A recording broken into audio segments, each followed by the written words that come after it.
What's poppin', players? Welcome back to the Two Penny Gamescast, episode 124. I am your host, Tavin Bothel, here with my good friend and co-host. Say hello to the people, Connor. Hello. I almost muted my mic. That would have been a problem going forward. Just right at recording. Let's just mute everything. Ladies and gentlemen, like that. If you didn't know, me and Connor, we come to you every Monday, 8 a.m. Central Time, youtube.com/2pennygames, and mainstream podcast services of your choice.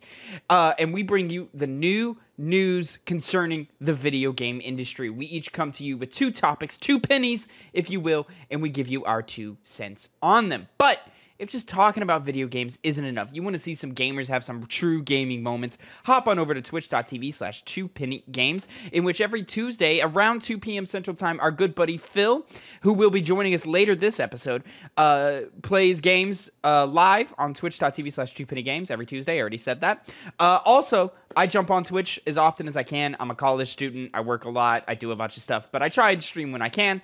The most recent example of that is the first hour of the Callisto Protocol is up on the channel right now, youtube.com/2pennygames. Go check that out. Alongside the short version of Phil's Pokemon Scarlet and Violet review, which is doing very well. Please go check that out as well. And which went live yesterday at the time you're hearing this, or will just be attached to the end of this podcast, will be our new edition of the video game book club, the 2 Penny Game Club, our monthly video game book club in which we, all 3 of us, me, Connor, and Phil, sit down and we each play a video game and rank and review it amongst the other games we've played in the game club. This month is God of War Ragnarok. We're going to use it sort of as our full spoiler cast, so stay tuned for that. If you have not beaten God of War Ragnarok, you can stick around up until that time, and we will make it very, very clear as to when that's going to happen. But also, if you just want complete spoiler-free thoughts and reviews from both Connor and Phil, since by the time we did the review, I was the only one who had beaten the game, we will start off the review with that, and then we'll jump into spoilers. So, ladies and gentlemen, let's go ahead and jump right into it. Connor, let's drop some pennies on them. Is that what I normally say? What do I normally say? Yeah, you say that. At least a version of it. Maybe the words at least a version of it. Anyways, first topic of the day, your first penny. Activision Blizzard shuts down again in argument against Blizzard Albany Union. The original story this is from IGN by Ryan Dinsdale and Matt Kim. There is an update to the story, but the original one reads like this. The unionization efforts at Activision Blizzard have hit another impasse as the company asked the National Labor Relations Board to postpone the upcoming vote tabulation scheduled for November 18th. Activision Blizzard filed a motion to impound ballots with the NLRB and the votes tally to postpone as part of an earlier request to revisit a ruling that qualified the Blizzard Albany QA team as its own bargaining unit. The argument is that the argument is that publicizing the votes could affect a vote if it's later decided that the unionization vote be held studio-wide and not just with the QA testing team. In a statement to IGN, Activision Blizzard says, quote, "We deeply respect our employees' right to choose whether to be represented by a union and to make an informed decision for themselves in a process where every voice is heard. Given the significant impact this decision could have for everyone on the Albany-based Diablo team and the tight integration of our operations there, we believe strongly that each of the 107 eligible employees deserve to have their votes counted, not just the 18 quality assurance testers who are important employees but make up a small fraction of the team." End quote.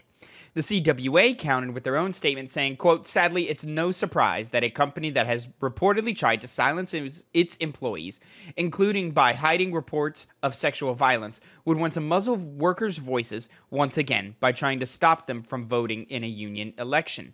Adding, "Instead of staying neutral, Activision's management continues to present the same failing arguments in a desperate attempt to interfere with workers' legal rights to make their own decisions about forming a union and negotiating a collective bargaining agreement."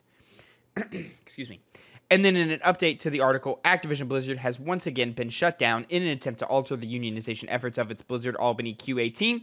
As reported by GameInformer.biz, the National Labor Relations Board denied Activision Blizzard's appeal to have the entire Blizzard Albany studio vote on unionization instead of just the QA team. Quote, the testers have a separate department and separate supervision, perform a distinct function utilizing distinct skills, and have notably lower wages than the excluded employees, said the NLRB. Connor, take it away. Well, the CWA basically made the point that they have always tried to screw over their workers. We obviously know about the lawsuit that occurred with all of the harassment that was going on of Blizzard workers, the multiple lawsuits. It's clear that they don't really have any bargaining on this front since they haven't had their workers' best interests at hearts. So really any attempt to squash unionization with this company makes sense why they're trying to do it. They're very controlling and treat their workers terribly.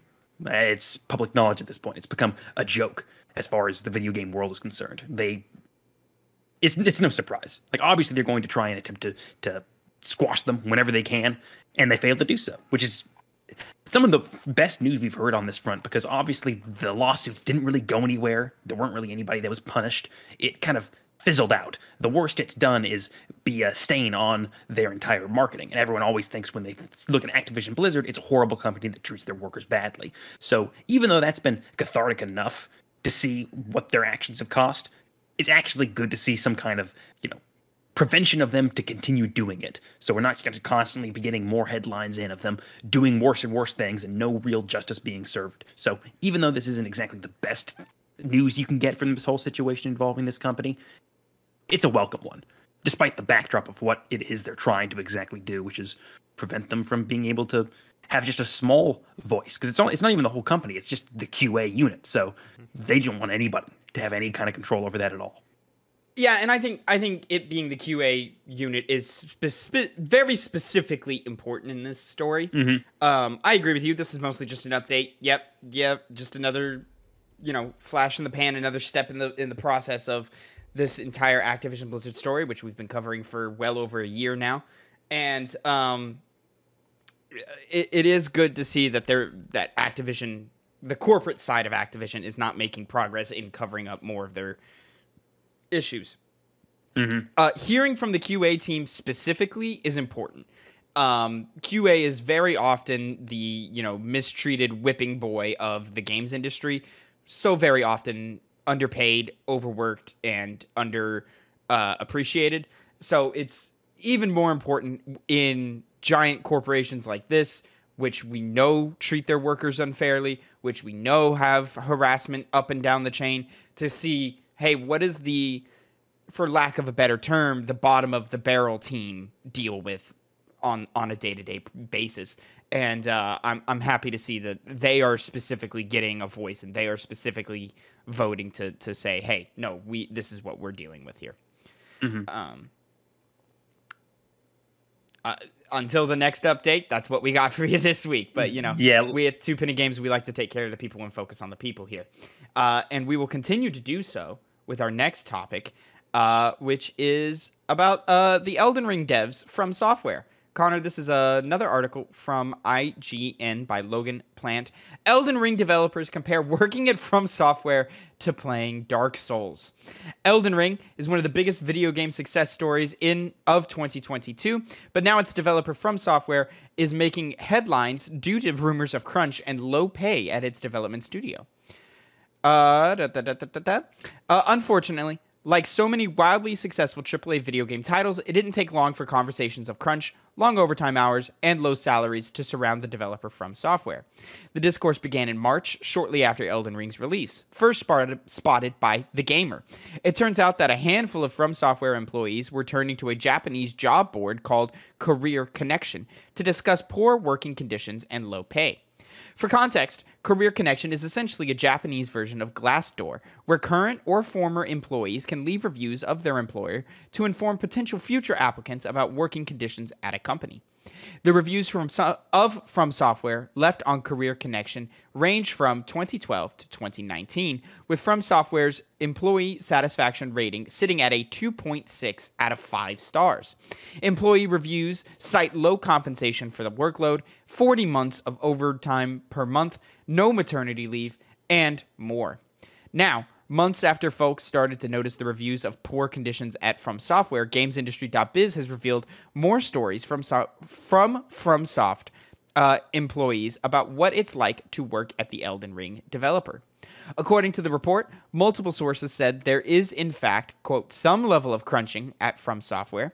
The extent of the crunch at the studio seems to vary from department to department. One of the GamesIndustry.biz's sources said they have barely had to work any overtime. Another said, quote, during critical periods of game release, I often had to work early mornings and overtime for 2 to 3 months.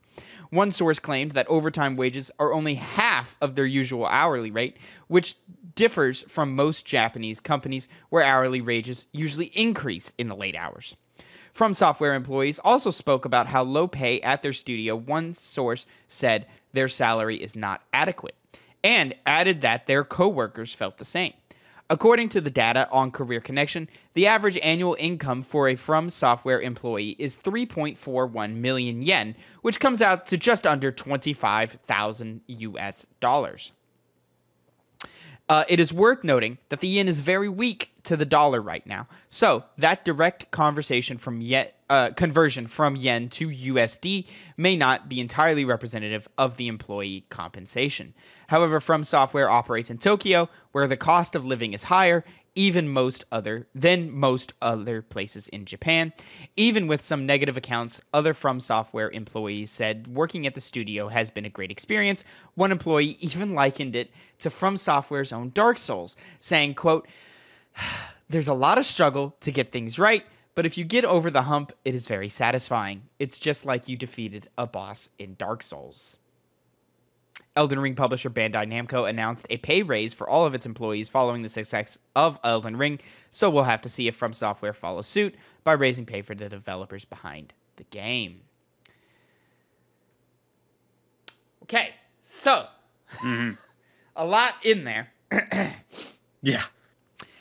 Let's start with the idea of Career Connection. Now, I'm not one who uses a lot of websites like this, Career Connection, Glassdoor, things like that. It reeks to me of ratemyprofessor.com, where the overwhelming number of reviews that come in are negative because those are the only people who feel the need to go and talk about something. And that's usually how it works on the internet, is you only go to the internet to complain about things you don't like, i.e., I didn't say a whole lot about God of War Ragnarok on Twitter, but oh man, am I talking a storm about Callisto Protocol right now. Spoilers for next week's review.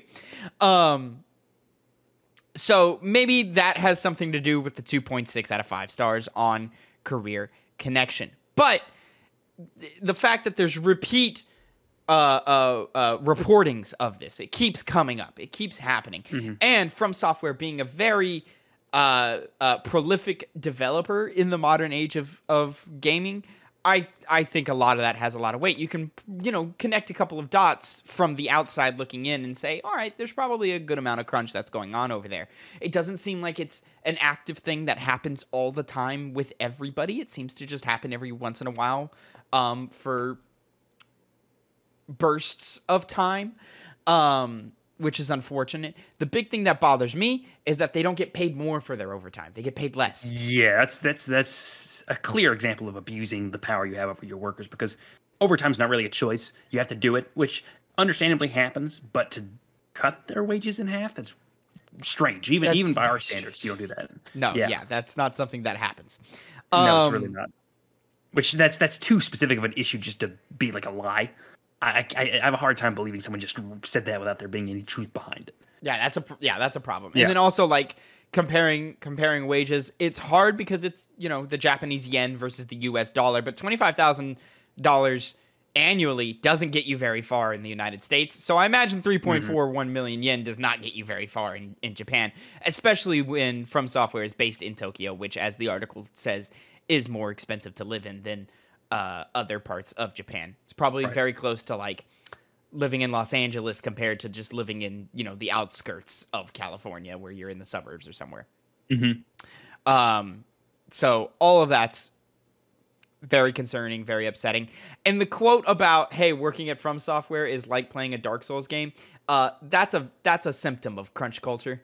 You have been you've been indoctrinated, you've been brainwashed into thinking that this is okay. This is not okay. Possibly. You give some credit that some people do just have that. Like, this is just one person saying it. And there are many people out there who just have the working mindset of, you go in, you do as much work as possible, and that in and of itself is satisfying. I'm not saying that's indicative of everyone, but there is a pretty good center of people that are like that. I even have some of my own job. That's okay when it's voluntary and when it's yes. And when it's properly compensated. When you're being coerced into working overtime, or when you feel like you don't have a choice but to work overtime, that's a problem. And it's even more of a problem when you're not being compensated properly for that, and wages as a whole are already low. Like, where there's smoke, there's fire. You know what I'm saying? So, like, I think this is very concerning for Fromsoftware, and I hope they can turn it around, and I hope that, enough people talk about it and that they focus on things to maybe get things to work out right. Of course, I don't know, so we can take an element of this and take it with a grain of salt, but it wouldn't surprise me, especially at the rate that Fromsoftware puts out games. They're already talking about how their next game is coming up soon. Connor, you expect their next game announcement to happen at the Game Awards this next week. So I don't know, man. This is very concerning for me. It is mainly due, as you said, the fact that they release games so quickly. They always have. Now, granted, they have multiple teams working, and as we did see in the story, certain different teams have had difference in how they've been treated. So, but it is kind of hard to not have that much game output and not have some crunch going on behind the scenes, which, tied into the fact that they're not getting paid enough, especially for the overtime bit. That's still crazy to me. Yeah, hopefully they can get their stuff together, especially if they do actually get a bonus and wages improve through that way, but that remains to be seen. Yeah, I just looked it up right here. So we've got, do you know what year the first Dark Souls came out? 2011, I think. 2011? Okay.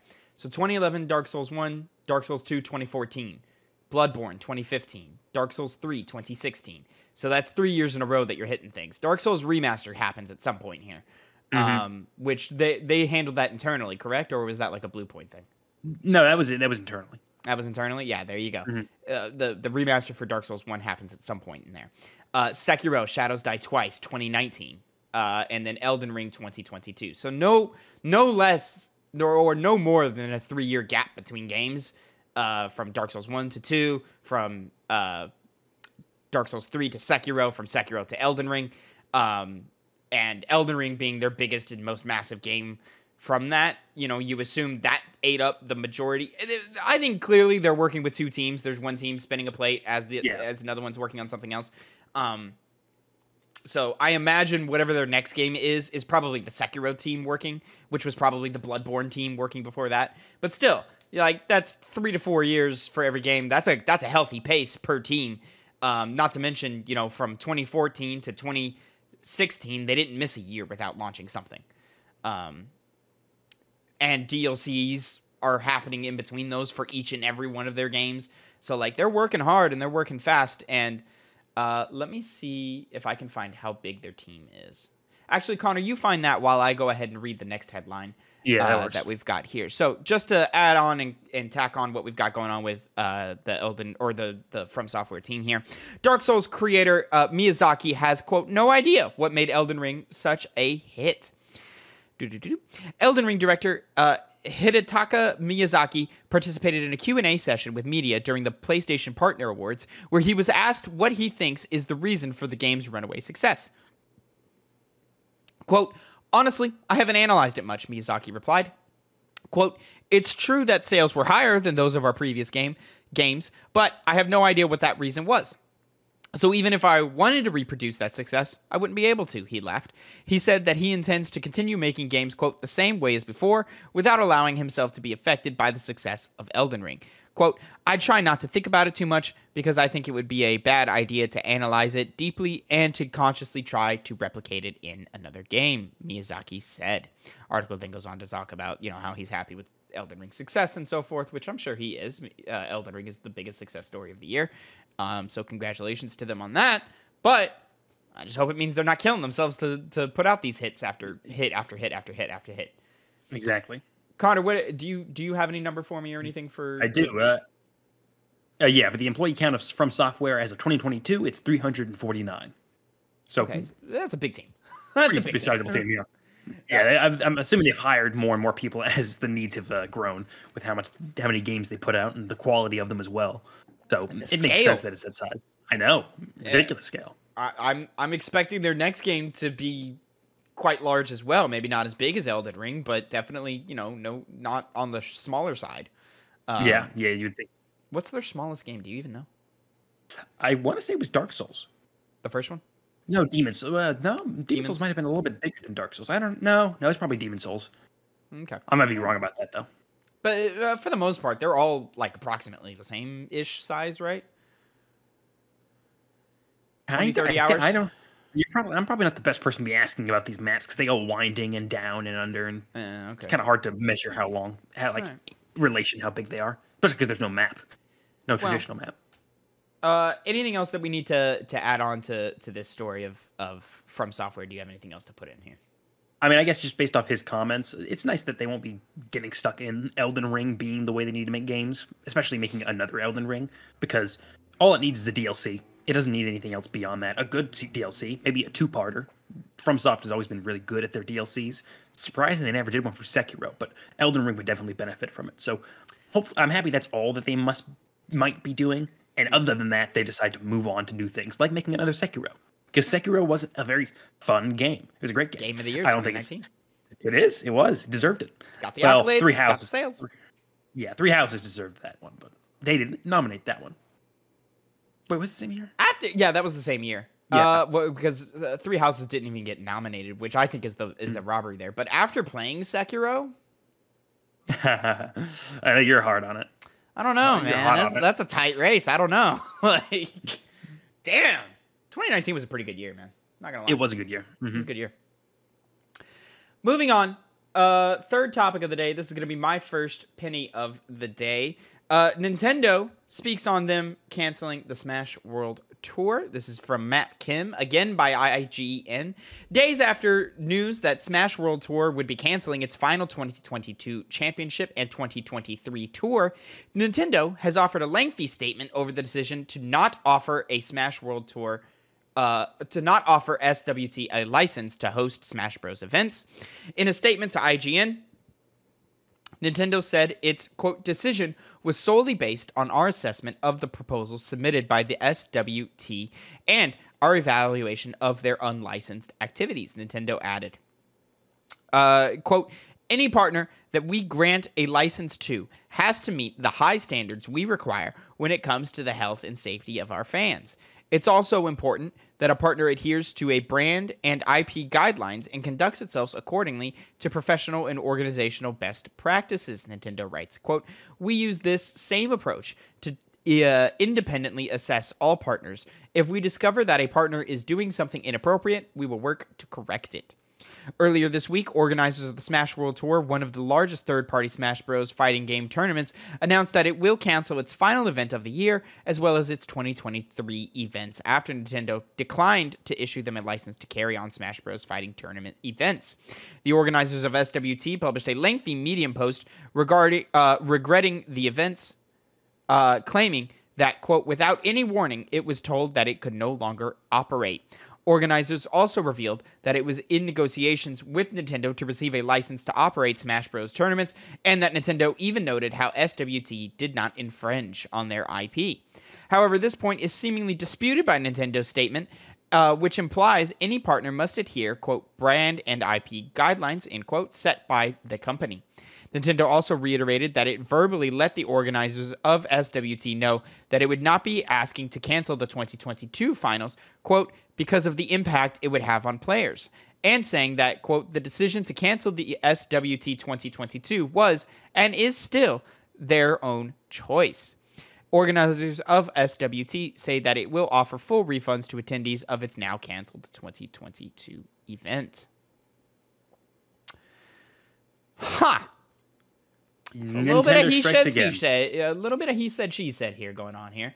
Unfortunate for, fans of the tournament, contenders, all of that. That sucks that, the rug gets pulled right out from under them, especially as we approach the finals of the event. I mean, this is classic Nintendo, MO right here, where, like, as soon as they feel like you're not upholding their brand, as soon as they feel like you're not benefiting them in the way that they see themselves or the way that they want to be benefited, they axe it. They do this all the time with fan creations. They do this all the time with fan remakes and games and so forth, and mods and like little expansion packs that you can get online and so forth. Like they just don't like it when outside, sources mess with their stuff. And this is no exception to that. You'll recall when they had their weird YouTube thing where, like, you had to sign up for their creator program in order to publish stuff on YouTube and still get a cut, which sucked. But it was what it was. Connor, do you have any insight in terms of the Smash World Tour specifically? Yeah, well, unfortunately, Nintendo has always been really scummy with their copyrights. They're known for taking down their music all the time because they're, so protective of their IP to the point where it's very aggressive. But one thing that should be noted is that they recently, apparently everything was, according to the, I'm reading the name, the World Tour Fighting Game Championship, they were in talks with Nintendo for a while to do this, and everything was fine, as they pointed out in the story. But eventually, pretty recently, last year, Nintendo partnered with, what was their name? Panda Global for the Panda Cup, an official esports Smash Bros. Tournament. They started doing this last year, and now all of a sudden, they're saying that they just came out of nowhere and canceled it. It's very believable to think that they did that because they now have their own fighting game thing, and now that they have a stake in the game, they want to lock it down and not have a competitor. And so they bring out these claims of how it's infringing on IP rights, and then they get it shut down, which is possibly why they're doing it, just to have their own little corner of the world. Because one of the things they said is it would affect players. How? I don't know how. Like, the players seem to, like, because players in the tournament or just players of Smash? Yeah, Nintendo also reiterated that it verbally let the organizers of SWT know that it was not asking to cancel the 2022 finals because of the impact it would have on players, and saying that the decision to cancel the SWT 2022 was and still is their own choice.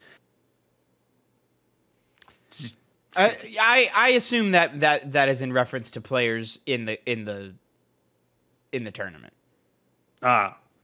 Still don't know really how it would. What I mean is Nintendo is saying y'all could have finished what you were doing. You just couldn't do it again. Like, we don't know why you did that. Still strange that they just still probably a whole lot of miscommunication between heads here, and probably a whole lot of just frustration on both sides, or lack of proper communication on both sides is what happened here. So, I mean, it's frustrating that Nintendo is constantly the taking their ball and going home company of the industry, but it's their stuff. So I guess that works, Yeah. They have the right to do it. Doesn't mean that we have to like it though. No. Lord, no. I don't like it. No. I'd rather everyone have their fun, and there's no reason we can't have our cake and eat it too, Nintendo. But I guess you just don't see it that way. That's your choice. That's what it is. Anyways, moving on to our final topic of the day, and my second penny. Connor, there's a SIFU movie happening. Pulling from a tweet directly from IGN, SIFU, the popular martial arts game released earlier this year, is being adapted into a live-action feature film with John Wick creator Derek Kolstad writing the script. That's really all we have on it. That's all we got. And you know what? That's a lot of fun. I liked SIFU. Yeah. SIFU still very high in my Game of the Year list. And for quite a while was my Game of the Year. And, the more I think about SIFU and the few times that I've revisited SIFU throughout the year, I've always thought it was a blast and always a good time. And I think it would make a great, John Wick styled movie, of just this revenge tale of this, guy or girl running through and whooping some ass. And maybe we play around with the aging mechanic or whatever, have a little Groundhog's Day with John Wick. Maybe, because like, I think my biggest critique of John Wick films, especially as they kept going on, is that, Mans is invincible. He just keeps winning and killing and doing all these things. So, like, let's have that, but let's have it to where, like, oh, okay, but he gets his ass kicked every once in a while. Or, like, throughout the film, and then, like, it gets better and better and better as we get closer to the end or so forth. I think that'll be cool. I think, having the different bosses and stuff, adds, like, some cool character flavor going on. So we have, like, really cool and unique creative characters that capture our imagination for the moments. And we go, oh, man, that character was cool, and then we move on to the next one. We go, oh man, they're cool too. The style of the game, I think, could add a good visual flavor to a film. If you're talking like a style of John Wick, so it's just balls to the wall action from front to back. Like, don't worry so much about plot. Don't worry about, there's no monologues. There's no character depth and huge themes and arcs and stuff, which is stuff that I personally love, but I can also appreciate a good action film when a good action film pops up. And if we're going from John Wick creators to this, I'm in. Yeah, this is one of those movies one of those decisions to make a video game into a movie that really makes sense. It fits with the kind of movie, with movies in general. One thing that I keep thinking about is, have you ever seen a movie called The Raid? Specifically, it's called The Raid Redemption. I haven't, no, but I know of it. Yes, an Indonesian film. It's amazing. The action in that is some of the best that's ever been put to film. So obviously the byline of this is, it's John Wick creator. So it's probably going to be more like John Wick. But I hope they do take a lot of inspiration from The Raid. Maybe even have some of the people who did the combat in that movie do it in this one, since they're very good at hand-to-hand martial arts combat and making it look super stylish and amazing in a film. I think it would really benefit from it not just being a character that acts like John Wick, which, granted, I don't think he's going to. I think I can respect this guy and this creator enough to know that he could do something interesting with it, with all the ways you were talking about, including the aging mechanic, maybe including some depth to those characters we saw in SIFU. I think it's a great idea. I'm happy to see how this comes out. Yeah, I'm on board. Let's see if it actually ever happens, but, I'm down. And that's all we got to say about that. Just a little bit of fun, after, so many sour news stories that we had to talk about here. Well, ladies and gentlemen, that is going to be it for the news. And for our What We've Been Playing segment, we're revisiting the Video Game Book Club, the Two Penny Game Club. There's Phil right there to help us record. So we are going to be doing that right now. It'll be a full spoiler talk, but we will open with Connor and Phil's spoiler-free thoughts at the front. So join us along for that. It's also broken out on the channel right now, so you can go get that anytime you please. But until next time, have a great time. Stick around because we're still here. But Connor, say goodbye to the people. Goodbye. What's poppin', players? Welcome back to another Video Game Book Club, your Two Penny Game Club, your monthly review show in which me, Tavin Bothel, and my two gaming buds say hello to the people. Connor Elliott. Hello. And Phil Shoemaker. Hi. It's me. Hey, we come to you monthly with like a little a video game that we've been playing over the past month. We review it. We rank it amongst the other games that we've been playing in the background along with everything else for your enjoyment. Play along with us every month. And next month, we will be doing Batman Arkham Asylum. But this month, we did some God of War Ragnarok. Now, we reviewed God of War Ragnarok at the top of the month, or at the, when it came out in November, and I was the only one who had beaten it at the time, so I sort of, took the lead on that one. There's a nice TikTok short up on the channel right now. You can go see the full review up on youtube.com/2pennygames right now, but gentlemen, you have both beaten God of War Ragnarok, so I thought at the top it'd be a nice little note to give you guys an opportunity to give your full thoughts and review, spoiler-free, in like a little 60-second format for a YouTube short later for me. So, Connor, go ahead and start. What are your spoiler-free reviews and thoughts of God of War Ragnarok? Well, of course, the best aspect of this entire game was the narrative. It was crafted just as well as the last one was, with a greater cast of characters, which, of course, with that level of writing, just adds more to the story overall, the entire narrative. The relationship with Kratos and Atreus was able to develop further past the point it had had in the last game. Overall, it's just a perfect build-up of the God of War 2018. Even the combat, though it retains the same spirit, has diversified in shield use, in weapon skills, and particularly the inclusion of other ways to fight the battles as opposed to just using the axe and, spoiler alert for 2018, the Blades of Chaos that you get, which is not really a spoiler at this point.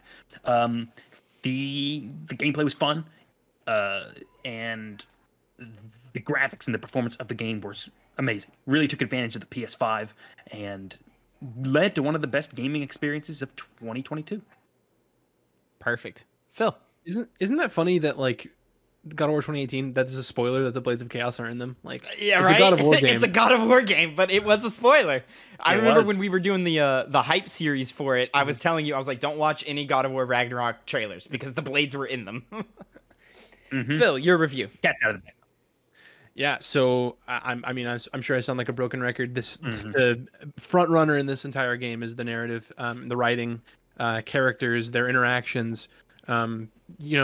People, just the different ways that people talk to Kratos and people react to him being the God of War and him being the God Killer. So many great different new levels of the combat that were just improved on from 2018. Like I said, it's a little bit of a spoiler for 2018. The blades are back, never going away again, hopefully. Fucking, you got the axe, the Leviathan axe, still just as good as it was in the first game, still satisfying. Fucking, it's like Thor's hammer, only now it's actually going against Thor's hammer. As was in the trailer, you know. You got all this fucking great interactions between Kratos and Atreus, father and son, not just other ancillary side characters, just great stuff all around. I don't know, Santa Monica, just goddamn, can they make a video game about a father and son? Holy shit. Absolutely. Oh, did you have more? I'm sorry, I didn't mean to cut you off. No. That's actually a good. Okay, there we go. Keeping it light. Great job, gentlemen. Now, I had a couple. As far as like where we were going. Yeah, let me start with this. Actually, let me start with my quick facts. You guys know I like my quick facts. So, God of War Ragnarok released November 9th, 2022.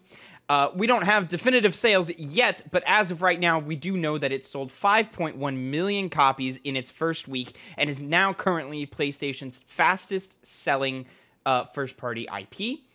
God of War Ragnarok has a 94 on Metacritic. All of these things, I think, are well-deserved.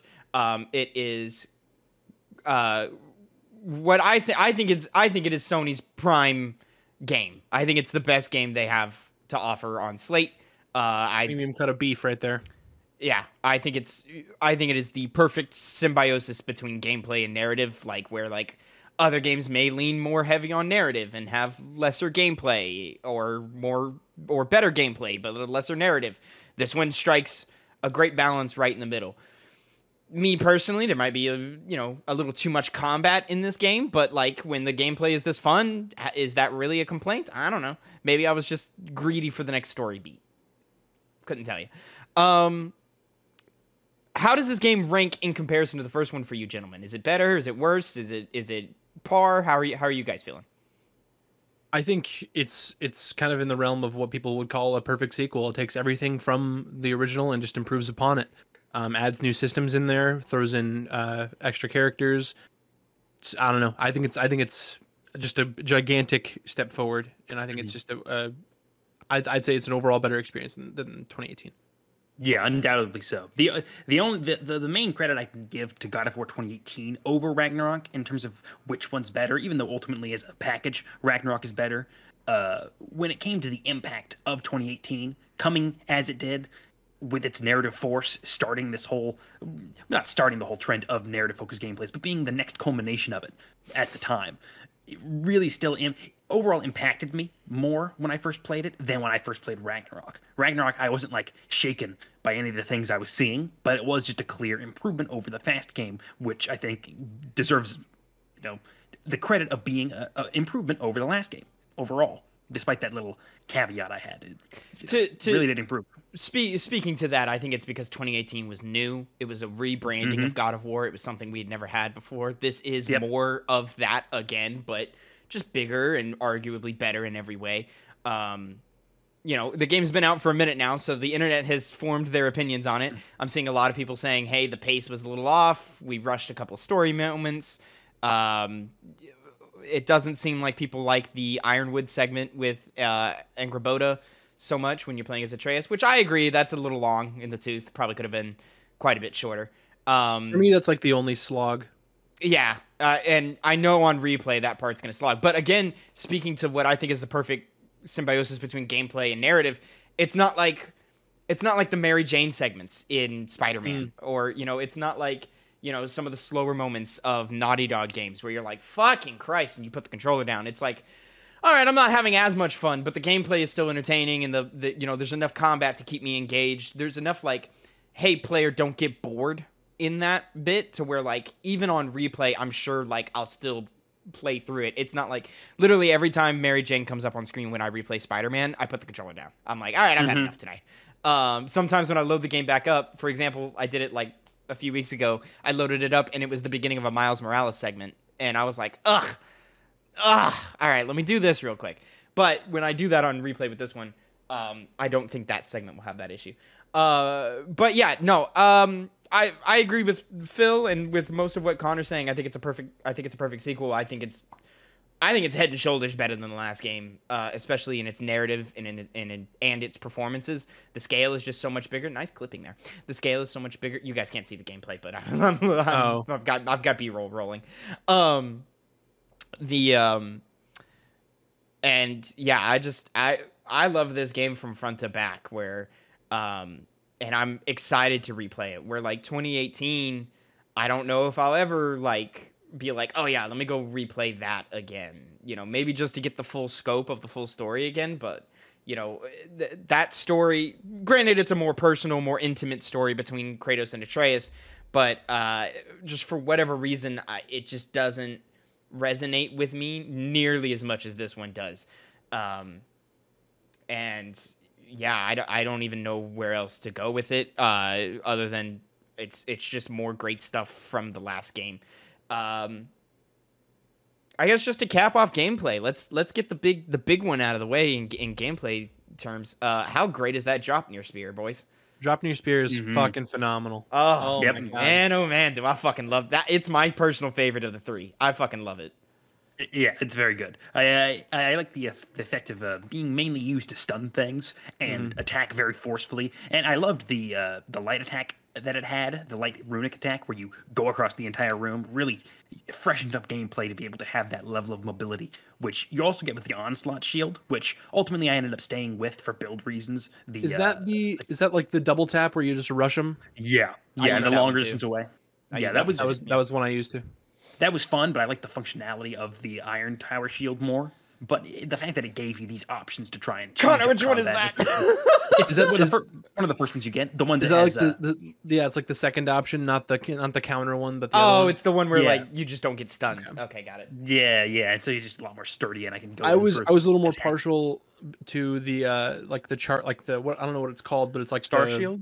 Yeah, or something. Yeah, Star Shatter Shield. Yeah. Where you charged up the energy and. Oh yeah, that I was using that one for a while as well. But yeah, as soon as I got the onslaught. As soon as I got the onslaught, yeah, I used that. I still use it now as I'm cleaning up side content and doing the side bosses and so forth. The light runic I had on the spear for me was the like the 3 slashes, like the and then the horizontal slash that did like the waves. That's what I did. And then as far as the heavy went, I fucking did the Make It Rain. Yeah, Make It Rain all the spears. Super cool. I played around with Make It Rain for a while. I'm with Connor where I used the rush attack that like pulls the element out of them. Because any excuse to like pull, because I found myself not using the stab motion move that comes innate with the spear. So like I don't always have like an elemental tied to the spear. Oh, I would do that move all the time. That's why I took off the light one. I was like, I'm using a runic to take an element when I could just use I could just hold down the heavy button and steal one. I can. Yeah, I don't know. I'm just fine for whatever reason, and I think it's because the normal enemies that you're fighting against are too weak for me to effectively use that because I'm just killing them too fast. So whenever it's time to actually implement all factors of the spear, it's just like, all right, well let me just use this runic attack, get some heavy damage, get my thing, throw it right in their face. And how great is just the throwing and the slamming it on the ground and blowing them up and making stuff. them explode. It's fucking awesome. I love this very spear. very cool. I love how close it is to Kratos. Like this is his weapon. Like the blades were gifted to him. The axe. The first weapon a Spartan learns when he's a child. Exactly. The axe isn't his. This is something he is. Like we're bringing it all the way back to Greece. We're bringing it back to his Spartan origins. You know, he's grew up with this type of weapon, and then now it's one that he's made. It's literally made from his blood. When the Lady of the Forge takes the blood, it makes the fucking Spartan emblem, and then it turns into the flag on the spear. Oh, so it's the Omega for the God of War. Oh well, I mean, yeah, they did the Spartan thing too, though. Oh, that's what that was. Okay. Yeah. Yeah.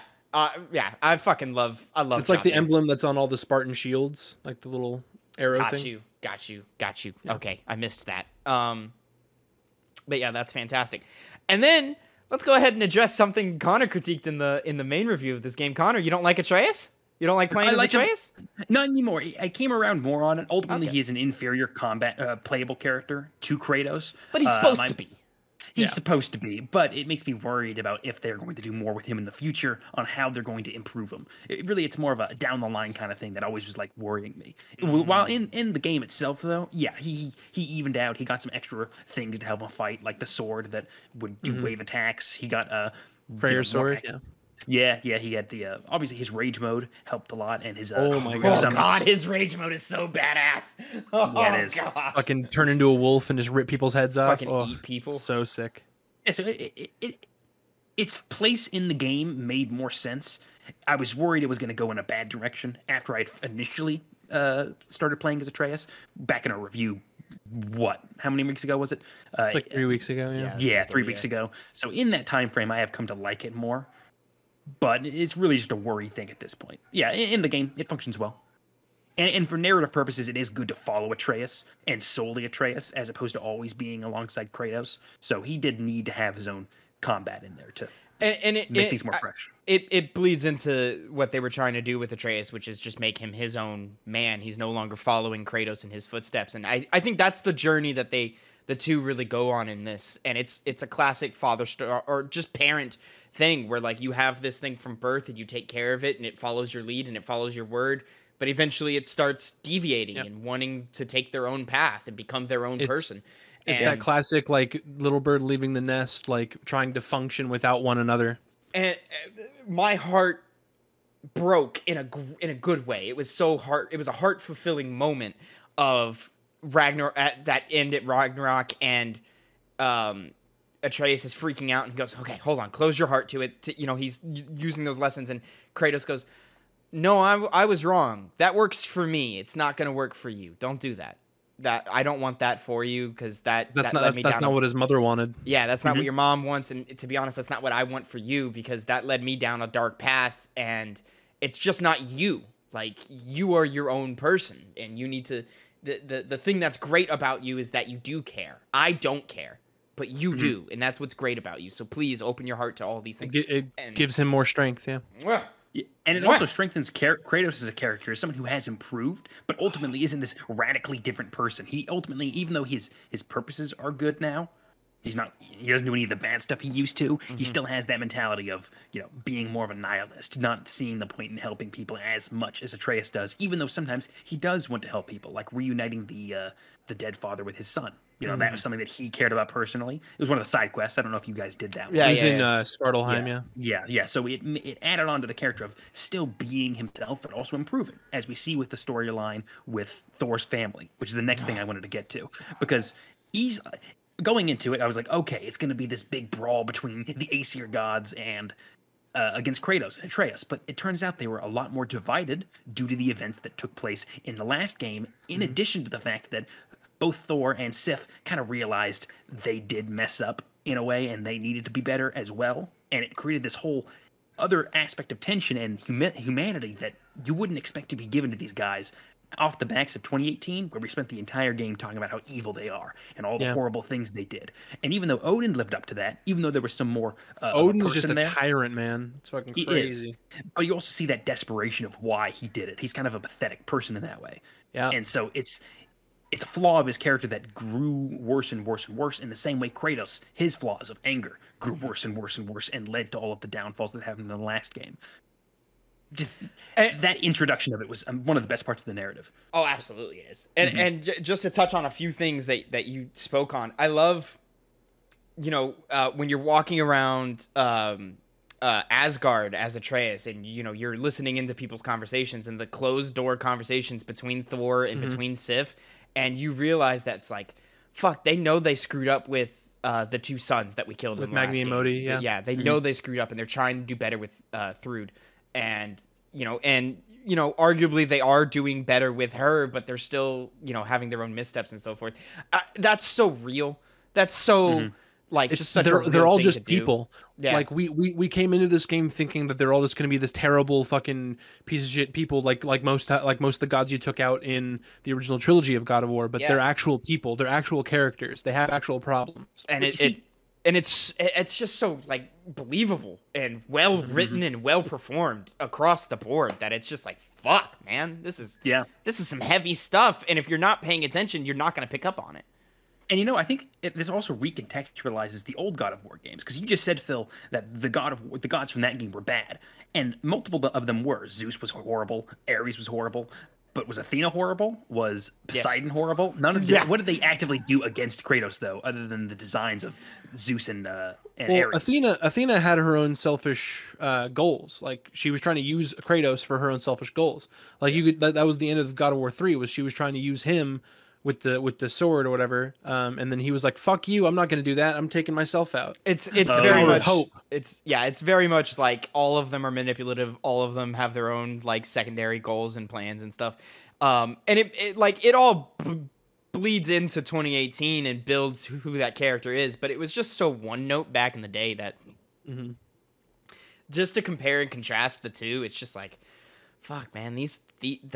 Everyone has come a long way from the characters themselves to the writers and the performers and just everything. It's really quite a trip. So much so, and I think Odin is one of the best written characters in this fucking game, and one of the best performed characters in this game. Shout out to Richard Schiff, fucking Toby from The West Wing. Most very, very good. Left out of nowhere performance that I would have ever seen, but it was great.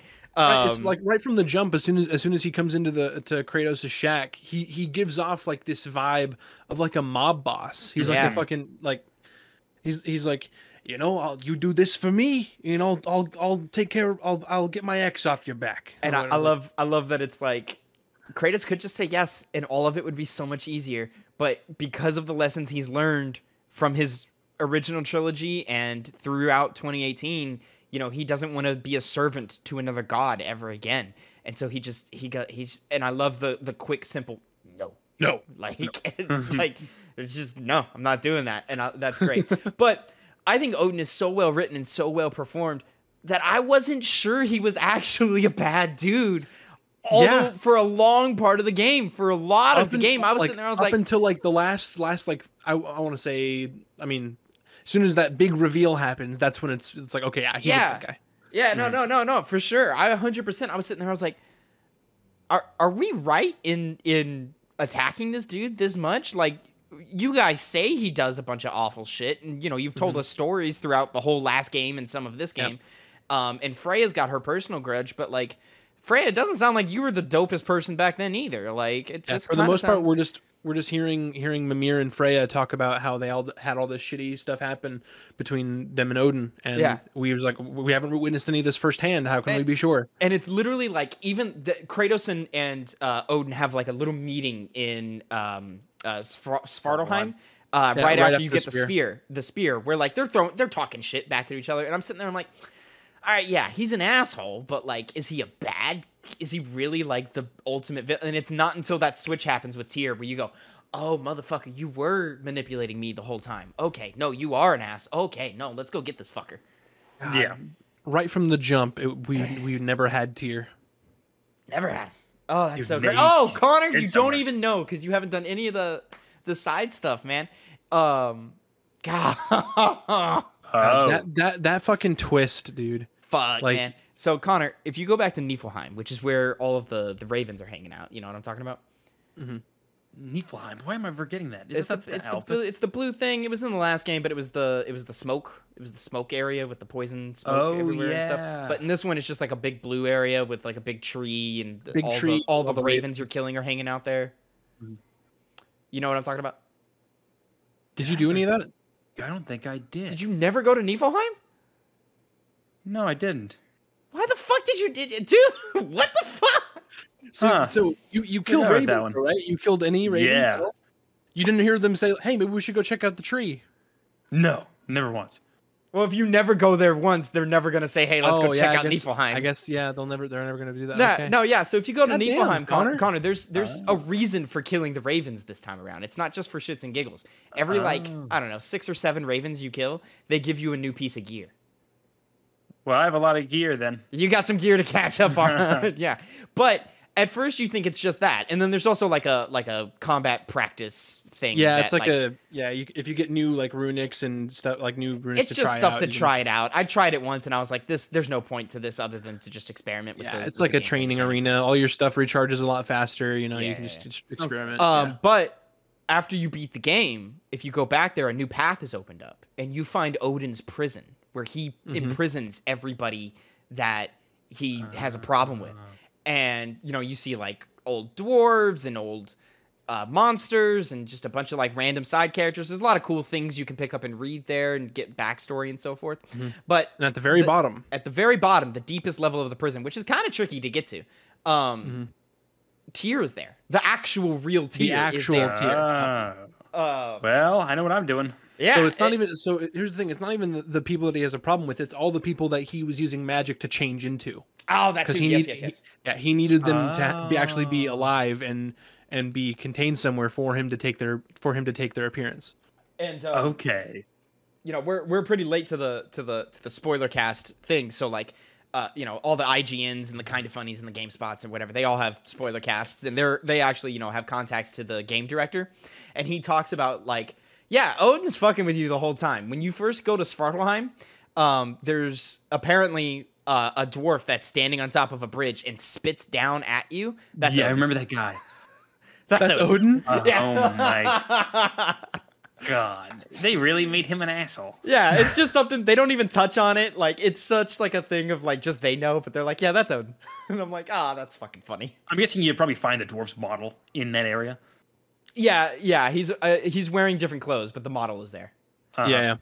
You guys know it's funny. Speaking of Svartalfheim, you guys know the musician Rabe, right? Rabe. Yes. He was at the funeral for. Oh, he hasn't done the funeral either, have you? Oh, you haven't done the funeral for Brock? No. Oh, that is a lovely funeral for Brock. He plays the hurdy-gurdy, that little like winding thing with the strings. Yeah. So. He's played by the game's composer. Oh, that's cool. Bear McCreary, that's cool. I like that. You know, Rabe, R-A-E-B, is Bear backwards. Is his name Bear? That's pretty funny. His name's Bear McCreary, yeah. That's funny. Yeah. That's great. Clever. Man, but I'll tell you, man, this game had me right from the jump. And it cheated a little bit just because of my own personal experience and where I'm at with life. Man, why they gotta put down a dog? And it's a big, fluffy, big dog, man. I'm less like I put down my dog 11 months ago. Like, fuck. Like, I was like immediately. I was like right in my feelings. And then Tavin, if only you wouldn't our magic, you could have trapped his soul in a knife. Dude, when we went to hell, and put Fenrir's soul in the fucking what's his name, Gore? That's what Garm. Garm. When we put him in Garm, I was salty as a bitch. I was like, you motherfucking Atreus. That threw me off so bad because whenever he was like, oh yeah, Fenrir, it's like, are are they doing Fenrir already? Like, Yeah. because Fenrir is supposed to be one of Loki's kids. Yeah. Like literally, he and Angrboda get, or not, sorry, he turns into a wolf and has sex with Angrboda, and they have Fenrir. Yeah. The Norse are so fucking weird. Yeah. Yeah. Yeah, I think this is much smarter. The way they've done it is much smarter. What you're telling me? Wait, why not? Why would the other way work? From a narrative standpoint, why would that not work, Tavin? Tell me why that would not work.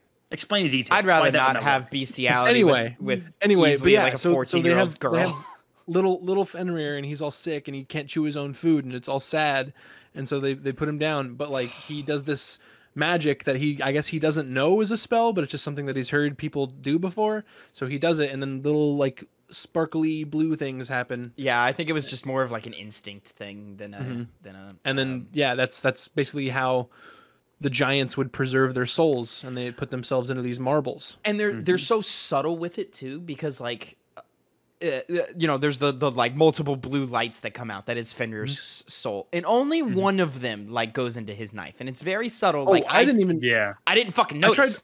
I rewatched the cutscene and I didn't see any of them go in. No, there's one that goes in. It's very subtle. Yeah, it goes right in there. It's like and then- you have to see it to Yeah, notice. and then when Angrboda was like, "Yeah, you have a soul in your knife," I thought it was Faye. I was like, "Oh shit, are we about to bring Faye back to life?" And then it wasn't like it wasn't until like Garm came into the picture where I was like, "Oh, it's Fenrir. Okay, I see what we're doing." I was like, "Okay, that's cool. That's how they get big Fenrir into the plot for the story for Ragnarok." Because I also love Connor. Me and Phil had a separate conversation. I don't think either of us had beaten the game at that point, but both like we had both gotten to the point to where like we'd gone to Angrboda, we'd put the soul in the snake, and then we left. And then like Angrboda shows up when you're in Muspelheim. Yeah, and she mentions, "Hey, the snake is getting really big." That's when I clicked and I went, "Oh, that's Jormungandr. Oh, we just birthed the world serpent." And then me and Phil were texting later, and he was like, "Yeah, this is cool and stuff." And I was like, "Hey, did you get the bit with, like the hint at the snake?" And he went, "Oh, fuck, that's the snake." Oh my god, that's fucking Jormungandr. Oh fuck, full circle. So cool. Could have used more Jormungandr in this game. Me too. I would have liked that. I would like to see him more. There's really only like 2 times. Like you go see him as Atreus, and then he shows up at Ragnarok and gets sent back in time. Yeah, it was so neat, and it's just like a little background thing. Like you know, you could almost like if you're just not paying attention, you'll miss it, and you'll be like, "Oh shit." Yep, you see him and Thor fighting, and all of a sudden Jormungandr's gone. Yeah. There was an aspect I was going to bring up. Oh yes, I really was a big fan. Big spoiler here. If for some reason you're still trying to avoid it, you're still watching. I really liked the subversion they did with Kratos and Odin's death, or rather, the implication that Kratos was going to die, but instead it was Odin, because it really did throughout the entire game. It kept making me wonder. Okay, is it actually going to go the way that it was prophesized? And it seemed like it was. But obviously, the whole point of prophecies is you never really can always know what exactly the details are. Despite how much insight you may have into it, that's kind of a theme of how prophecies have always worked in mythology. So to have that come in was not only an interesting call to those things, but also just a great narrative choice to really surprise you. Because really you were powerful expecting the death. It was very much so. Because it knew that if you'd been paying attention, oh, this is the same thing from the image. This is what it actually meant. Because Odin was just like, "I will never stop." And then Trace says, "Why'd you have to say that?" Yep. And he fucking takes his soul out, puts it in the marble. God, it's good. God, it's and then you got fucking Sindri coming over, fucking. That's dude, how Sindri, it ends. Sindri, man, I felt for Sindri in this fucking game, man. I was like, man, you poor man. Like you're gonna be and what sucks is he's gonna be a problem. He's gonna be a problem. They're saying he's gonna be the one of the antagonists in the next game. For whatever in whatever direction that game goes, whether it's a Kratos game or an Atreus game or what, but or both, Sindri's gonna pop up and be a problem in some form at some point. To that end, I'm pretty confident it's going to be both, since there seems to be diverging story points that are going here. Santa Monica has said that they're working on another game. It could be an Atreus spin-off game, or we're using Atreus as our main character and stuff. I'm not personally done with Kratos, especially with that nugget they left at the end where like he becomes a god that people actually revere and people love and people pray to. Oh my god! And that hit just me that so hint, hard. that hint that his skin is no longer gray with ash, and that he's golden and redeemed himself. I need to see that happen now. I didn't even think, dude. And I love that even Kratos goes, yeah, that's a path that I didn't even think was open to me. Like he can be forgiven, like for his sins. Totally never even a thought in my mind. I was always like he's gonna die. He's gonna be dead at the end of this game. Yeah, and he doesn't. And I'm so glad they went this route instead. They even have that thing, and it's in the promotional material, like the trailers for the game, where Odin's like, "Do you have any idea what it's like to be loved? What it's like to be worshipped?" It's like, no. No, he doesn't. But he will. He will be, because he's found this new path. And I even love what do they call the main quest in the game? The path. The path. I love that's the word they use at the end where he goes, "This is a path that I thought was lost to me," or whatever he says. You know, he specifically uses the word path. And Jesus Christ, what great moments for Christopher Judge to explore, where like he sees that panel and breaks and falls apart. And just has this great moment. He doesn't cry because he doesn't have tears for it, and he cried a little earlier in the game. But just that moment of like his entire life changed at that moment, and then he put it away, and then he reeled it back in, and I'm like, fuck. That's who he is. That's who Kratos is. There was the moment before that when they're still on the other side of the thing. I don't even know what it's called. The panel prophecy thing, and yeah, that thing on the other side where Atreus is still there, and he's telling him that it's okay to go, and he goes, "No, Loki will go. Atreus remains." Oh, my heart! It was so great. And then the moment in hell where they sit down and have a talk to like a heart to heart, and they're like, and hey, you see man, Kratos like, smile. And then you hear Connor, you don't know this, but if you go back to Jotunheim, to the Ironwood where Angrboda is hanging out, you can meet her and have a conversation with her. And they're talking about Atreus, of course, because what else do they have in common? And she has some line where she goes, "Yeah, he's good. He's a good soul. He just needs more discipline." And Kratos goes, "I like you." And I'm like, oh, we just heard Kratos laugh. And this is great. I love this. This is fantastic. And it's just so satisfying, like, and in ways that are surprising, that you're not expecting, and that you didn't, like, they gave us what we didn't know we wanted. And that's what's crazy to me, is like, we all had ideas of what this game would be, and some of it was true, some of it was not, and by the end of it, you just sit there and you go, all right, they know this better than I do. They know what they're doing, you know. How about that bit? I don't know. Connor probably didn't do this. You didn't do the stags quest. Did you do that, Connor? No, I had not. I was going to. I don't think I've finished that quest. I think I've got one. Okay, so I think I've got one in the wild somewhere. I think there's one. So there's one in the crater, or there's a couple that are in the crater, but there's one right where you you rescue Birger, and fucking Ratatoskr calls him Biseptimus. I forgot about that. Yeah. And he goes, "Good job, Biseptimus," and he goes, "I don't like you." There's also that quick blink and you miss it moment where there's so many moments like that where like if you just look away, like look at your phone real quick, you're gonna miss something super important. But they're in Alfheim with fake Tyr, and they're hanging out with the light, and Kratos hears the whispers of Faye again, and he turns and is drawn to her and is distraught, like he's immediately thrown back into his grief. And Atreus goes, "Hey, she's gone. Like you can't do that." And I love that Atreus has moved on, you know, for lack of a better term, faster or than he's gotten on top of it, and it's still in Kratos. That grief is still there. Like just because he spread the ashes, he still misses his wife. He still misses his partner.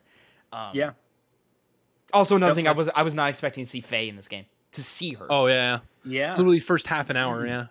She hops in. It was kind of necessary too to make Kratos realize that there's a better path that he needs to take. Because going back again to his new prophecy that was unveiled, he has another way. It contextualizes a lot of the issues he had with her the entire length of the game, which was not exactly knowing what she wanted. And now you understand why she took that avenue to assure this better route for both him and Atreus.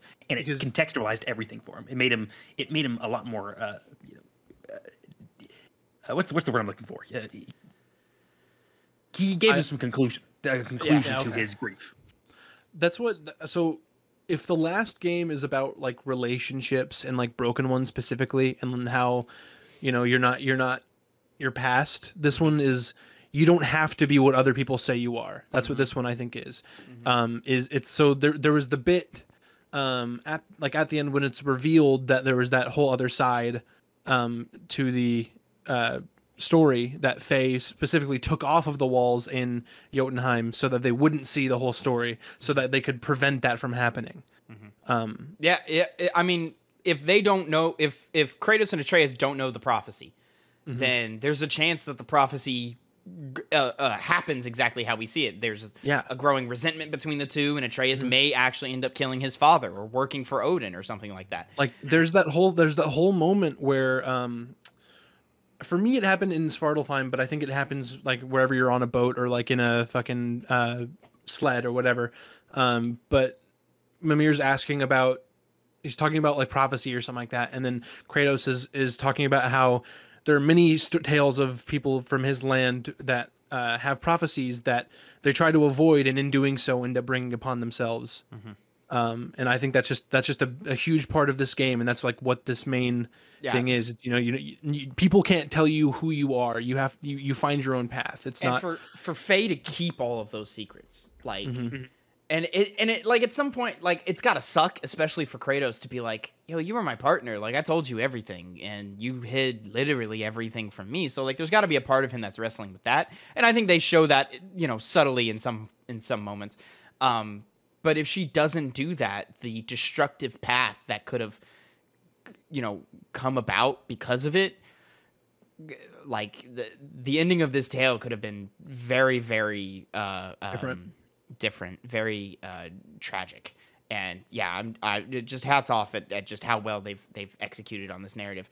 I had something else for Faye, but I just don't remember. I also love how much of their relationship is still private to the player. You know, we get some insights. We get a few bits. Yeah, we get a couple of fun moments or whatever. But like, you know, their first meeting, they talk about their first meeting, but they don't show it to us, you know, or they don't show some of the intimate moments. They don't show like when they fell in love or anything like that. They just show us when they're together and near Faye's last days is what they show us. And that's really it. And they show us right. What I assume to be right before Atreus is born, right after he's born, and then right before Faye's dying. Yeah. So yeah. And I really appreciate that because like, her shadow looms heavy over these two games. And I kind of just appreciate that Kratos gets that. He gets that for himself. It's not for Atreus. It's not for, you know, the other characters, and it's not for the player. You know, Kratos had to do a lot of learning, and it probably, you know, I imagine was a pretty heavy period of time for both him and Faye. And I'm just kind of glad that part of the story is just not told. And I'm so glad that now we just get to focus on the future. Phil, you said, you know, that you don't have to be what they say you are. And I think that rings so true to Kratos' arc in the last game, where when he goes to get those blades, and you will Athena, always be a monster. Always be a monster. And he just accepts it. I know. And then at the end of this game for prophecies and so forth to say, hey, but there is a future where you're not a monster, where you are everything that, you know, all these other people see in you. And I need the end of the story. Tavin, you were talking about Christopher Judge's performance, and I think it's a clip that came out for the last game, but it's like where he's talking about how a lot of this performance is for his own kids. Yeah, that's for the Raising Kratos documentary. Yeah, and so there was that same bit where Athena's talking about how you will always be a monster, and you just see it's Christopher Judge doing mocap, and you can just see a tear going down his face, and he goes, "I know." Oh God, it's so good. So good, and I love that. Like in the few moments that we see him in the mocap suit, in those very heavy moments, he's holding so much back. And it's so much that you don't see because the animators go in and that, you know, they put him in the game engine and so forth, that you don't see, but also that's just the human fault in Christopher Judge that I'm getting goosebumps talking about this, dude. Oh dude, my God. he's another level, man. He's another level. And I love that, like, I'm not one that's like, hey, yeah, put the voice actor in the thing. Like, I think, you know, put new opportunities, let us have new spins on characters and stuff. Judge is too goddamn good. Judge is too goddamn good. Like, and he's the right build, he's the right age, he's the right look. Like, yo, this live action shit, yeah, fucking go get him. Like, because, god damn, bro, god damn. He deserves to win that best performance award. For sure. Fuck. For sure. I will be legitimately upset if he does not get best performance. But I mean, like, shout out to like everyone else as well. There's not a bad honestly. Everyone does Sunny great. Soljic, the guy from the lady from Plague Tale. Shout out to all the nominees, but like I was still in the game. I thought you were talking about nominations. No, yeah, because like Soljic is great. You know, I said it in the review. I think he's a rising star. He's still got a lot to learn, but he's still like he's fucking better than I was at fucking 15, 16, however old he is.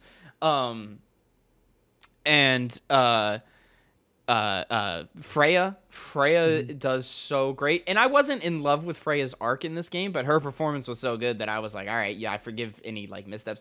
I think maybe we redeemed Freya a little too quickly in this game, but at the same time, you know, vengeance isn't her, but it also, I don't know, it's tricky, but I did love. There's that great moment where Freya is free from her curse. Danielle Bisutti. Yeah, there's a great moment where Freya is freed from her curse, and she turns and looks at Kratos, and Kratos is expecting to die. He's like, she's gonna kill you right. Are you talking right after fucking when you fight Needhog, which is the best fight in the game in my opinion. I love that fight. Wait, Tavin. This might be a pretty interesting aspect of that boss fight that you may not have caught, but there's certain points when you could, you know, what the fuck did you? What did they keep pointing out during that boss fight? She kept pointing out what was the freeze thing where you froze something to knock it off the tree. Yeah, you have to switch elements to like the sigil arrows and stuff. Yeah, that's what it was. She would not stop talking during that boss fight. Oh yeah. Can we talk about how quick they like tell you the solution in this game? It's in so many memes. It's in so many memes. Yeah, it's a lot. Well, they're better. They're better in this one than they were in the last one. Are they?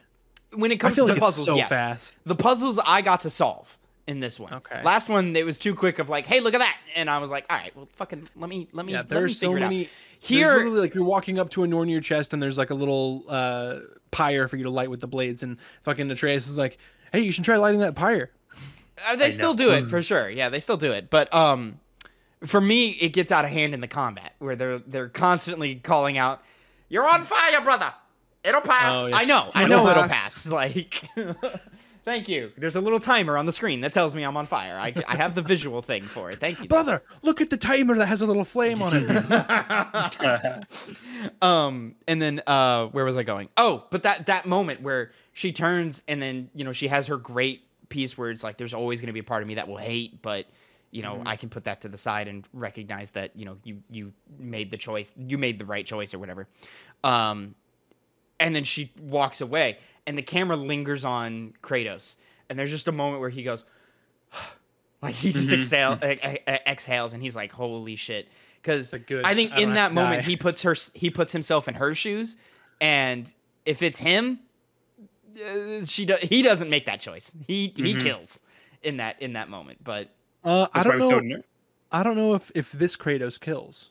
Maybe the original trilogy Kratos. Maybe even God of War 2018 Kratos. You put you fucking pluck a hair off of Atreus' head and he kills you. Right, but Freya didn't hurt Atreus. No, that's the point. But you know, you're saying that if roles were reversed, Kratos would have killed. Okay. Yeah. He would have lost his ground that he has with this new way that he's doing things. That's a hard choice. You just let the man who killed your son walk. You know. Kratos doesn't have. I think Kratos knows he doesn't have that restraint. Dude, fucking Connor, you said tell that to Heimdall. Fucking, there's that moment where he tries to give him mercy, and he goes, "Oh, I'm definitely gonna gut the kid now." Yeah. Hey, I mean that's. I like how it dealt with it because it wasn't like the thing I was afraid of. Like, why'd you do it? People were gonna chastise him for it. It was like, okay, he did try. You know, but it gives you that dilemma of even if you try, sometimes that's not enough. Sometimes the other person isn't willing to, like Heimdall, and it made that more justified as opposed to how the interaction with Thor went at the end of his boss fight. A guy who had been going through his own journey of changing his ways, and it just took Kratos to do it. Unfortunately, he ended up, you know, giving his life for this ideal, but it held him in a higher standing than it had with him being just a ruthless murderer, which is how he's been built up to that point. I wish we got more out of like Thor. Like, I wish we got more. I could have used a little more from him. Yeah. I kind of wish we hadn't killed him. But you know, it is what it is. I do believe like in that moment Odin does kill Thor, but it just kind of sucks that now we don't get to see more from that character. Because he was there. He was on the turnaround. Yeah. He was finally like, hey, I'm not just gonna be your fucking hammer. Literally anymore. But now we get to see it. But like Thrud saw that, you know? Like Thrud saw the change. So like we will see that development carry on with Thrud. Who knows? Maybe she'll get her own game. I don't know. Fuck it. Like doubtful, but do we think that so for the next God of War game, is it going to be like what we suspect the new Spider-Man's going to be, where we pass back and forth between Miles and Peter, or is it going to be like a separate entire game where it's like God of Mischief Loki? I think they are going to go with switching it in between the games. It feels like having those separated would be hard for Santa Monica, especially with how long it takes between games. I don't know. I think we live for a while with these characters separated for a while. Like I don't think we see these two again for a while, or together again for a while. So we might just get Loki the game or something, you know. Or see, I'm sorry. That's kind of what I'm saying. Like they will be separated the game, because they both have diverged on their paths, but as far as diversity of gameplay goes, and with carrying on the spirit of this game, Ragnarok, it would make sense for them to switch back between them at a greater extent than they did with this game. No, I'm saying we get two separate games. Yeah, I know what you're... Oh, okay. So you are going like we get a Loki game, we get a Kratos game. Yeah, we could. Yeah. That would work as well, but I think I think it would work just because they said that this is the last God of War game that's going to be in the Norse mythology, but that doesn't mean it has to be the last Loki game that has to be in the Norse mythology. Yeah, that's a good point. Yeah. I don't know about it. What's funny is when we did the hype for God of War 3, Phil did the exact same thing I did, where when we got to the Zeus fight, fuck it, man. Yeah, the other weapons might work against Zeus better, but you're gonna use the fucking blades. Why would you not use the fucking blades? I don't know about you guys. I got to Odin. They kept trying to put the other weapons in my hand, but I was like, nope, axe the whole way. The axe really? needs to be used against Odin, because this is phase fight just as much as everyone else's. And so I just there's specific moments where they're like, all right, now use the axe. All right, now use the blades. All right, now use the spear. And every time I put it away and I put the axe back out. I kind of worked myself into my own little rhythm when it came to the weapons, and I would switch between the three pretty evenly. I think I favored the blades a little more than anything else, just because I would light things on fire, then I would use the axe to cool them off, and then I would use the spear to steal their element. Then I would just keep going back and forth between all that, because I don't know about you guys. I think the most used thing out of all my skills was the mashing of triangle with the blades and then lighting them on fire. I think that was the thing I did most. Least that a lot. Easily the least used thing. Like of the three weapons, I used the blades the least. I only charged up the thing a couple of times, like when I needed to. But yeah, as soon as when I got the spear, I did start switching between them more.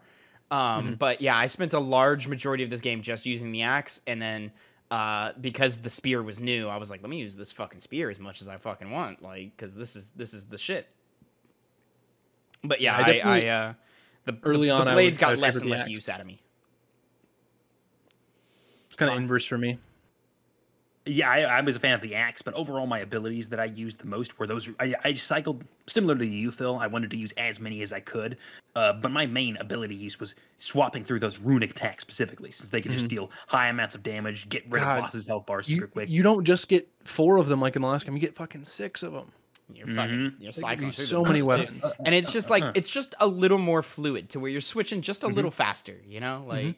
Oh, yeah, that's good. and then Oh, that's and you also have fists at the back of all this, where you can Oh, yeah, get that too. stun up. I didn't really. That was probably the one I used the least though, since the I would weapons say are the fun. same. I hardly ever didn't have a weapon in my hand. You almost have to go out of your way to bring the fists out, you know, in this one. After the spear, yeah, you definitely do. Since you got to double tap that thing. Yeah. And what's funny is that I changed my control scheme, but I noted it as soon as I loaded up the game, where in 2018 it was to equip and unequip. Like if you wanted the axe, it was right on D-pad, and if you wanted to put it away, it was right on D-pad. In this game, at first it's right to pull it out, down to put it away, and that confused me. I was like, why are we using down to do this when, you know, we had it the other way last game? And I changed it to where it was how it was in the last game. And then as soon as that spear came out, I sat there and I went, all right, you fuckers are smart. You fuckers are really smart. I had something else I was gonna say. I fucking forgot.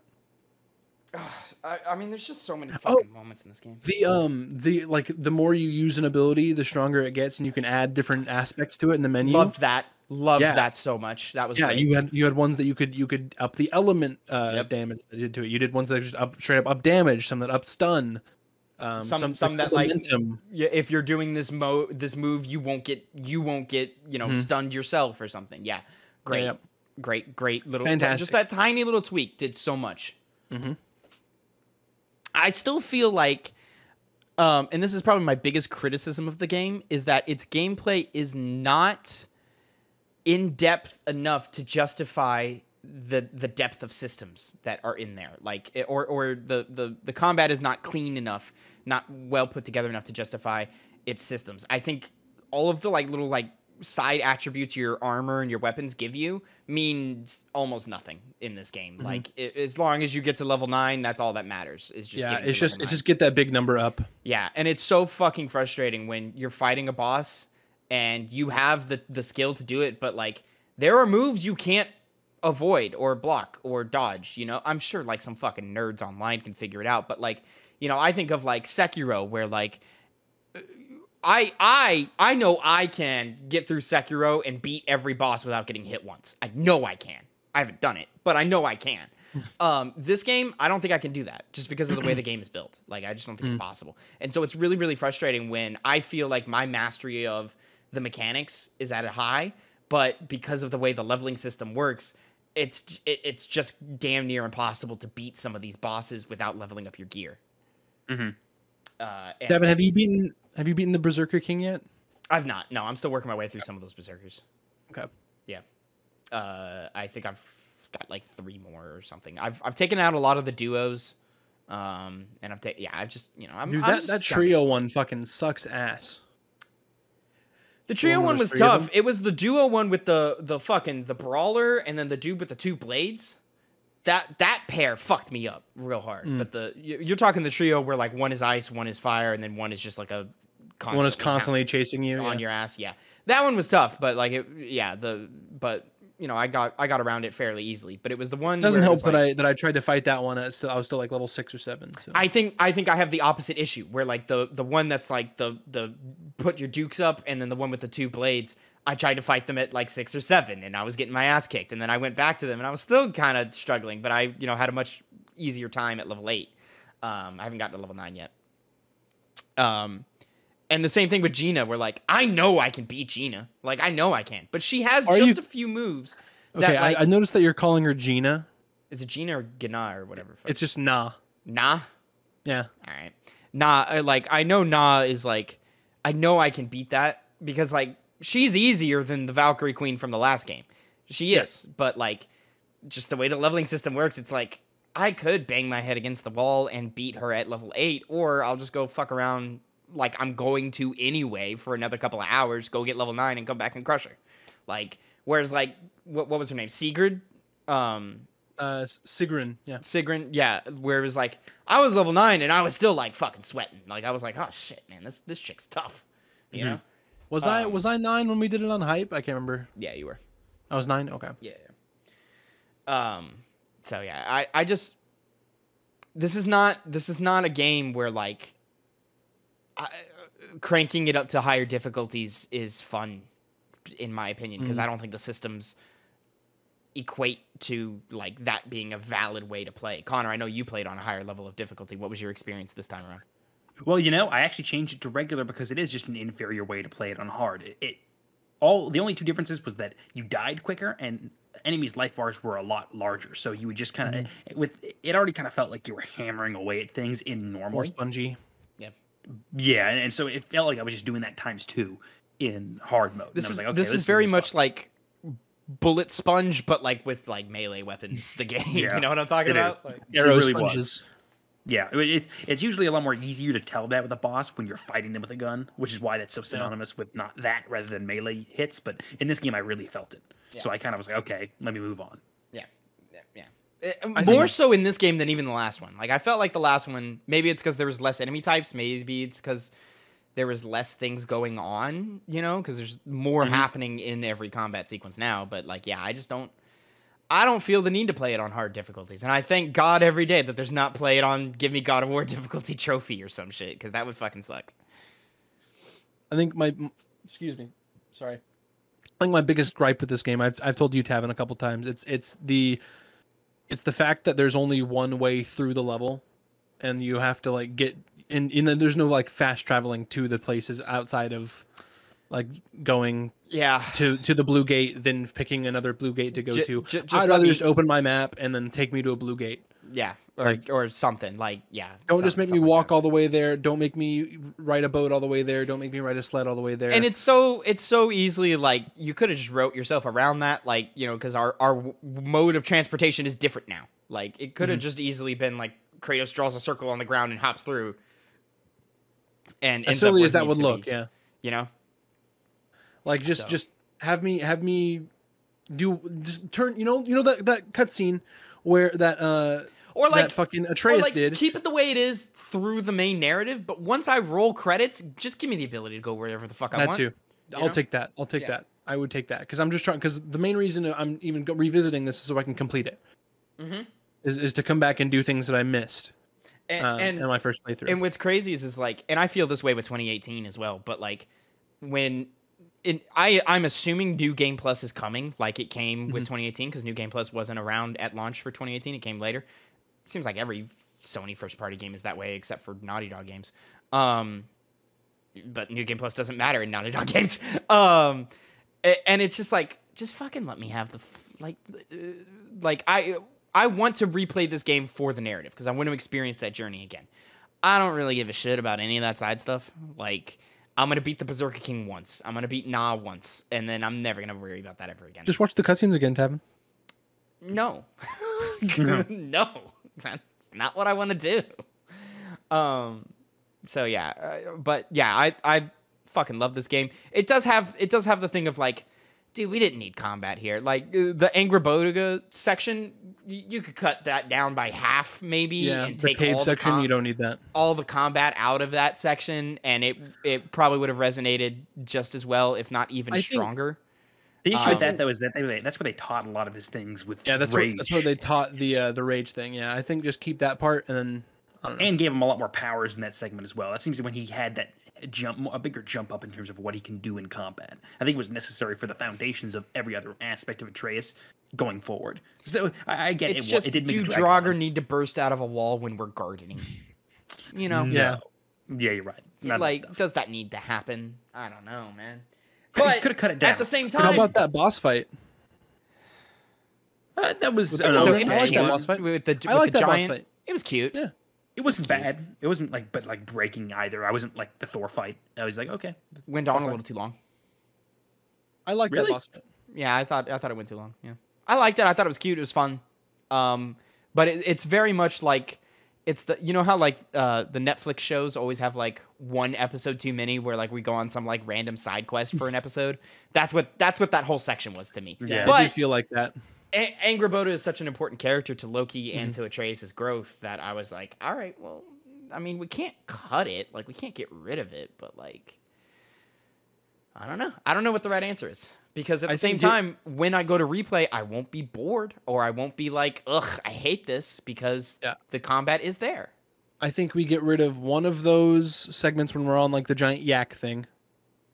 and There's then two we get of rid them. of. Why was there two of them? I know. We get rid of one of those, and then we get rid of the caves. Yeah, I agree. I think it's fine there. I think that makes the segment so much better if we just get rid of it. But again, I'd rather have too much than too little. You know? Mm-hmm.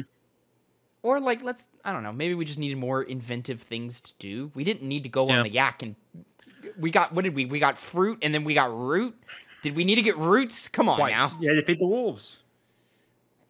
Yeah, we got the fruit for the wolves. Also, Yeah, was they anybody cut that else, out. when you were approaching on Ironwood, was anybody else like really nervous at how many wolves were around? It's like, oh goddamn, there's a lot of wolves. It was like one, and I was like, okay, yeah, Loki likes wolves. Okay, yeah, sure. And then a it's second like and 4. a third came up, and I was like, that's a lot of wolves. And then there was like up to 5, and I was like, it's a lot of fucking wolves. Is something about to happen? What's about to happen? Anything else we're missing, gentlemen? Anything else we need to talk about or mention or anything? Because I think we had a good balance of gameplay talk and story talk here. It was a good time. I think there is one thing that needs to be discussed, and I think we all know what it is. Oh, Where does this place? Oh, on the list. Connor. This is why they pay you the big bucks. You pay me? Where's the money come from? Oh, sorry. I changed your PayPal information to my PayPal information, so I've been getting shit. into it. Phil got you real good. Oh, All right, so Phil, ladies you and gentlemen, bitter. because this is a 2-penny game club episode, we do have to rank and review all of the games we play. And so the current hold on, let me switch some things around to fix my lighting because I don't have enough lighting because light bulbs went out in my fan. So here we go. Let me get myself a little more lighting here. There we go. The current list goes. Can we real quick? Can we just talk about how I just got Mike Wazowski'd on this list? It will eventually. There will be a second column, and me and Connor will have it too, or maybe even a third column if we get that deep into it. But who knows? The list as it stands: number 5, Resident Evil 4; number 4, Portal; number 3, Chrono Trigger; number 2, Dishonored; number 1, The Last of Us. Phil, have you beaten The Last of Us Part 1 yet? Nope. Oh, you should probably do that. Yeah. Connor, I'm most interested to see where this lands for you. But I have Platinum Ragnarok, so You have Platinum Ragnarok. That's not the same thing. That's not the same thing as beating Last of Us. Yeah, you gotta go. You gotta go beat The Last of Us, buddy. Connor, where would you like to start the bidding here for God of War Ragnarok? Now it's a position of number 2 or 1. As where as it should be, I don't know. Because you see, I think the straight. I'm gonna have to give it to God of War Ragnarok mainly because of gameplay.